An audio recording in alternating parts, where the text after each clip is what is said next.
up, everybody? Welcome back to the channel. You see Jesse back there going crazy. Hey, today I'm going to show you. I gotta put the Rams going crazy. They're going at it. Look at them. I'm telling you, steer versus ram. Who's going to win that one? I'm going to get that on tape for y'all later. But in today's video, I'm going to talk to y'all about why I'm pretty sure the subcontractor that was doing the carpet left. A lot of y'all left some awesome comments. And Jesse's going crazy over here. You're a lot smarter than I am when it comes to this stuff, and I think you guys are right. And I'll talk to you about that here in a little bit. But first, I got to put some hay out. We've got some cold weather coming. A little bit came this morning, but I'm going to put some straw, not hay out. I'm going to put some straw out for Jesse, and I'll talk to you about the sheep too, why they're all in here.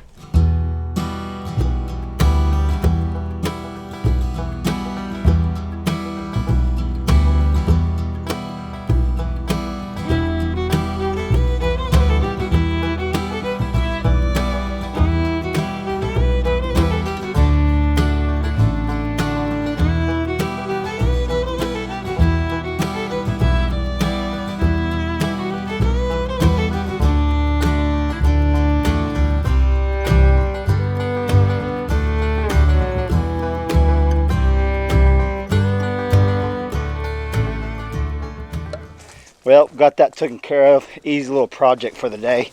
Took all 5 minutes to do. They'll go in there and they'll investigate now. Let's see here. Jesse. Hey, Steve. It's funny, Steve and Jesse been going at it, not like really aggressively, but Steve kind of butted Jesse a few times. And Jesse had to give it the what for. I don't have my camera on, I'm able to show it to y'all. I'm sure it'll happen again. But the reason why I got the sheep out here with Jesse finally, a lot of y'all been saying, hey, Jesse needs some friends. The pigs are gone, so let the sheep go with them. And my whole dilemma was the grain. I do not grain my sheep like I do a feeder steer. They don't get a whole lot of grain. The most grain they get is when the ewes, what's up, Jess? When the ewes are actually lambing, or after they lamb, I'll give them a lot of grain to build back their nutrition, put some weight on them, and because they're going to be producing milk. So that takes a lot out of them, so they need the extra grain and feed to give them more energy, produce more milk, all that stuff. Hold on a second.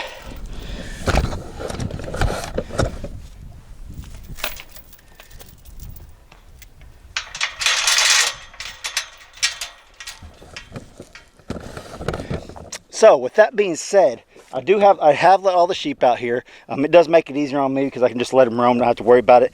But the difficult part is figuring out how to feed Jesse grain without the ram and the ewes getting it, because I don't want to feed him. He's the one that needs the grain, not the sheep.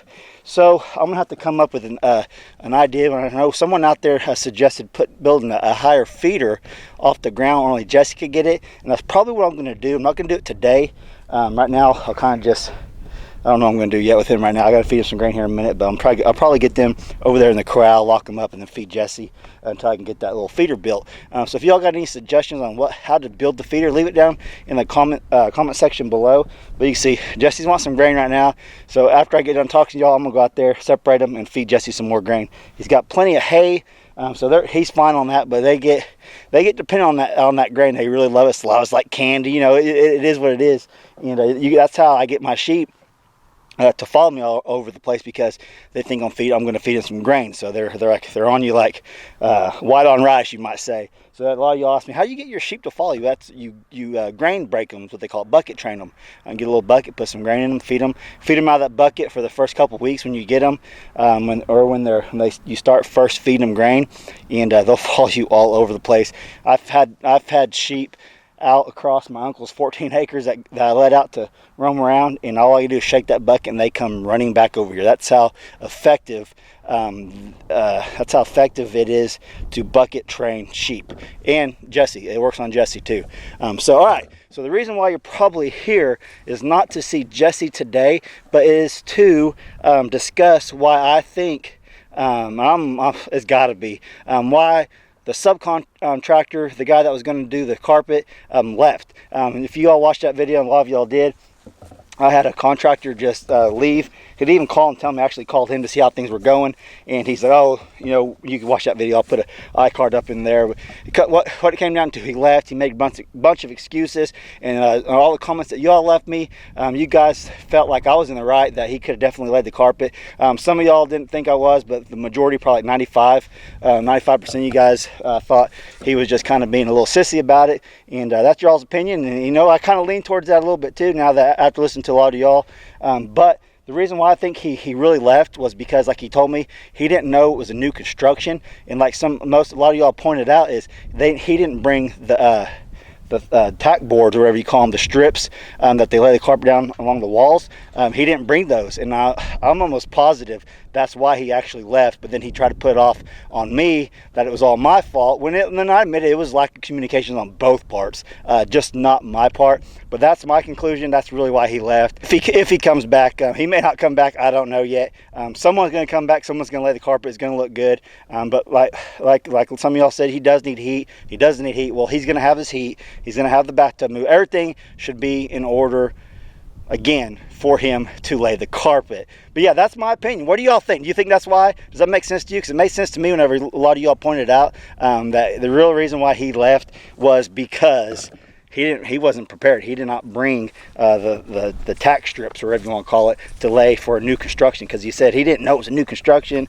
And I thought, why would that matter? Well, y'all pointed out, at old construction, someone already living there, he already has those. They could reuse those tack strips, and it made a lot of sense to me. I was, you know what, that's got to be it. And that's cool though. I mean, he didn't want to tell his boss that he forgot something. He blamed it on me. That's cool though. I mean, like I said before, it was lack of communication on both parts. Just not my fault, but just not his fault either. I think he could have handled it a little bit better. I think I handled the situation as best as I could, as positive as I could. But I'm gonna show you something real fast. I got something cooking on the Barrel House smoker. Y'all, if you're looking for a present for your loved one that loves to cook outdoors, loves to smoke, I'm telling you right now, I'm not getting paid to say this, but Barrel House cooker, these little Barrel House cookers work amazing. I got an offset smoker over there I have not used one time since I got this cooker. Let me show you what I got in there. I just put, we like to call it out here, we like to call them Indian steaks, but it's bologna. It was a 5-pound bologna. I don't know if you can really see it because there's a lot of smoke roaring through there. You can see it, there you go. But you can see Barrel House cooker.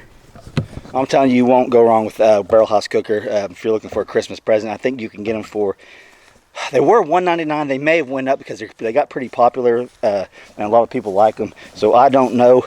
I'll try to put a link down below to their actual website so you guys can go check them out if that's something you want. But they're awesome. You can take that camping with you, put them back in your truck. I've actually put it in the back of the van before, took it down to the creek, and we've cooked on it that way. So if you guys are looking for something for Christmas, check the Barrel House cooker out because it's awesome. I have an old Weber grill over here too I used to use all the time, but I don't even use that anymore because you can actually charcoal on them cookers also. All right, y'all, you leave me a comment down below. You let me know what you think. Is that the real reason why he left, was because he forgot some material? I think it could be. I think that's the reason why he took off like he did and then got all upset with me. But like I said before, I'm not real worried about it anymore. It's going to get done. And when it gets done, I'll bring you all along with me. Friday, this Friday coming up is supposed to be when it gets installed. We're still waiting on the electrical company. You can see the power company back here is going to set another pole over there. Let me walk over here and I'll show it to you. I've showed you kind of this before, but they actually got it marked now.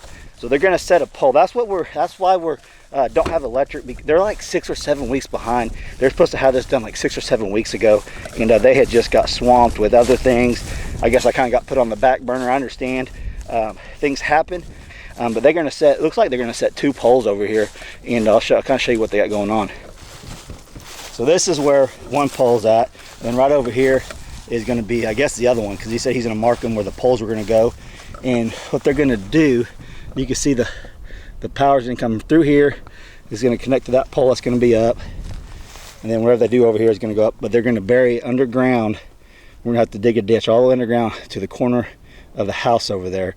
So we'll run the power underground to it, hook up to our breaker box over there, and then we'll have power. So things are coming along.